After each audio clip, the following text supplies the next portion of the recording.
सिर्फ एक दिन की सूचना पर नीना को बेंगलोर की मीटिंग में शामिल होने के लिए जाना पड़ रहा था।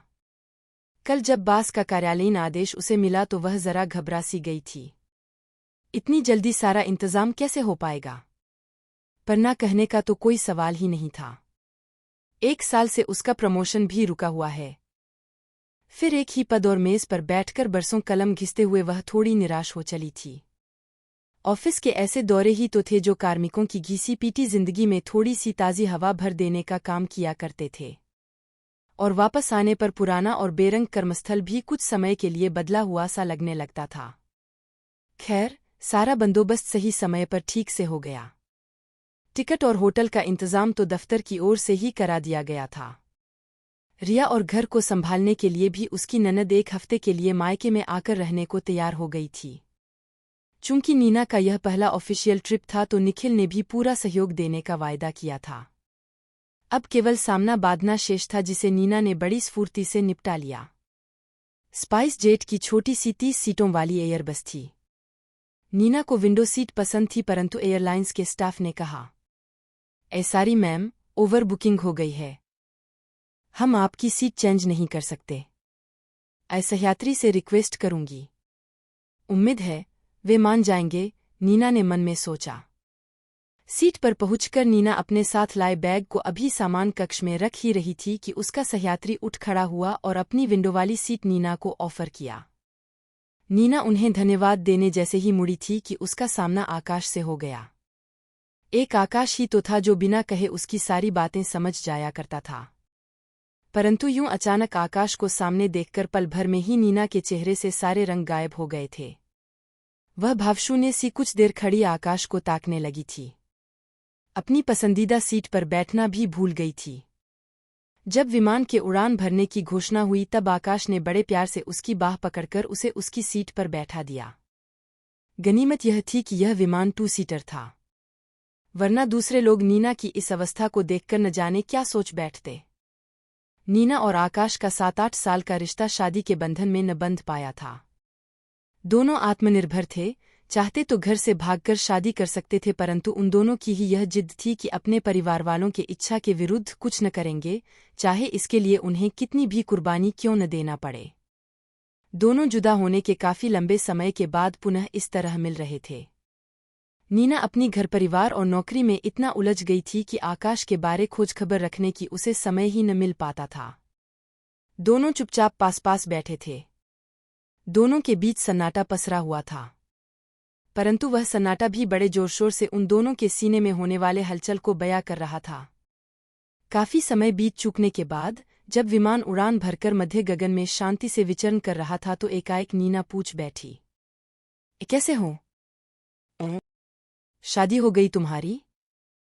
उत्तर में आकाश उसकी ओर देखकर मुस्कुराया और हौले से सर को में हिलाकर बोला, तुम्हारे जाने के बाद तुम जैसी कोई दूसरी नहीं मिल पाई।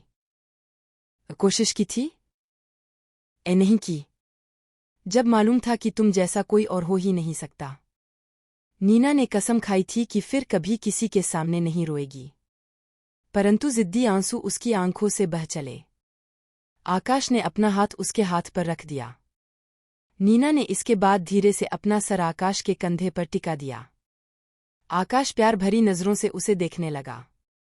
दोनों अपनी भावनाओं में पूरी तरह खोए हुए थे, आसपास हो रहे शोरगुल से बिल्कुल अछूते। एक विमान सेविका बेहद घबराई हुई आवाज में उनके पास आकर बोली, मैम, सर, कृपया अपने स्थान पर सजग होकर बैठे रहें, हमारा विमान हाईजैक हो चुका है। क्या? Plane hijack? डर के मारे नीना के तलुवे सूख गए। डरो मत नीना, मैं तुम्हारे साथ हूं। आकाश पसीने पसीने होती नीना की हिम्मत बंधाने की कोशिश कर रहा था। कुछ नहीं होगा तुम्हें, हम साथ हैं ना? आकाश ने कांपती हुई नीना के चेहरे को दोनों हाथों से थामे रखा था। कुछ देर बाद वह हाईजैकर दिखा। वे संख्या में 2 थे। एक कॉकपिट में घुसकर पायलट पर कब्जा जमाए बैठा था और दूसरा बंदूक ताने विमान के एक सिरे से दूसरे सिरे तक चहलकदमी कर रहा था। उसकी आयु कोई 25-26 बरस की होगी। ऊंचा डीलडॉल का आदमी जिसने काले रंग का शेरवानी पहने हुए था। जिसका ढका हुआ चेहरे की आड़ से लंबी मेहंदी लगी दाढ़ी का छोर नजर आ रहा था। खुली हुई आंखों में सुरमे का हल्का सा आभास भी था। सभी यात्रियों को वह इस समय साक्षात यमदूत के समान लग रहा था। सभी उससे नजरें चुराना चाह रहे थे, परंतु वह सबके चेहरों को गौर से देखे जा रहा था। एक बूढ़ी अम्मा अकेले सफर कर रही थी। उसके पास जाकर वह दांत निकालकर हंसने लगा। ठीक पीछे वाली सीट पर एक 4-5 साल का बच्चा अपनी मां के साथ बैठा था। वह इस आतंकवादी को देखकर जोर से रो पड़ा। उसकी मां उसे चुप कराने लगी।